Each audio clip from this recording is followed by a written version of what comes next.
So I don't want to be boxed in. I appreciate the freedom and the flexibility to change and grow and evolve. I'm Kia McLean, the poet, the healing pen coach. I work primarily with women to use the pen as a tool and a resource to heal. And I don't like to be boxed in. I don't like that. I don't like for people to put me in this box and then make every move that I make commentary because I'm not in the box anymore.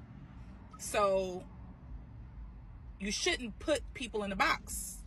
Well, don't put me in a box. Because really, this is the problem with putting people in boxes. And I'll give you my reasoning of why I don't like being in boxes.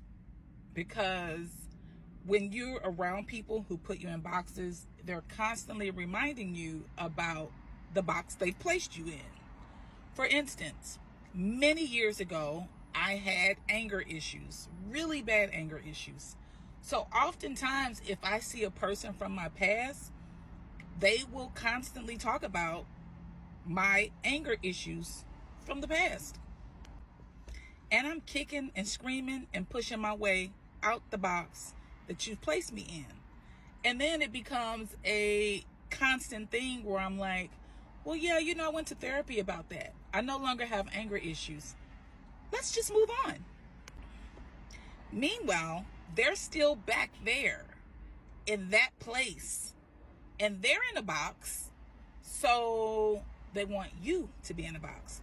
And they're going to do everything that they can to continue to remind you about the box that you may have once been in, or maybe not, because they just placed you there.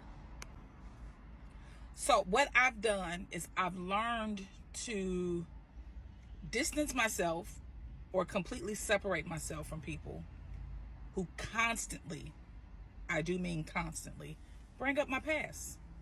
Bring up things about me that no longer exist or that are no longer really prevalent. They may be things that I've continued to work through, but they're not things that I want to discuss all the time.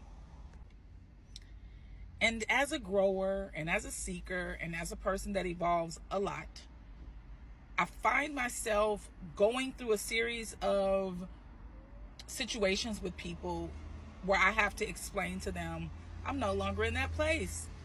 Why are we continuing to talk about that? And I realize and understand that it makes other people uncomfortable who remain in the box, who are not growing, who are not changing. I trigger them. And that's what happens. I'm not saying it's a good or a bad thing, but it's just something that I've noticed and that I'm aware of, and that the power and the control is mine if whether or not that's something I want to stay connected to, because I'm not in the box. And as I have journaled over the years, and as I've become more aware, and as I've become very clear on what's healthy for me and what's not, one of the things that's connected to that is when you grow and you shift and you evolve and you're around people who that may make them uncomfortable, they're only doing that to feel comfortable and sometimes to bring out the behavior or the attributes that you once had to prove you haven't changed, you haven't grown, and that you're still in the box. So just be wise about who you stay connected to and why you're staying connected. And click the link in the bio to connect for the next journaling workshop. Peace.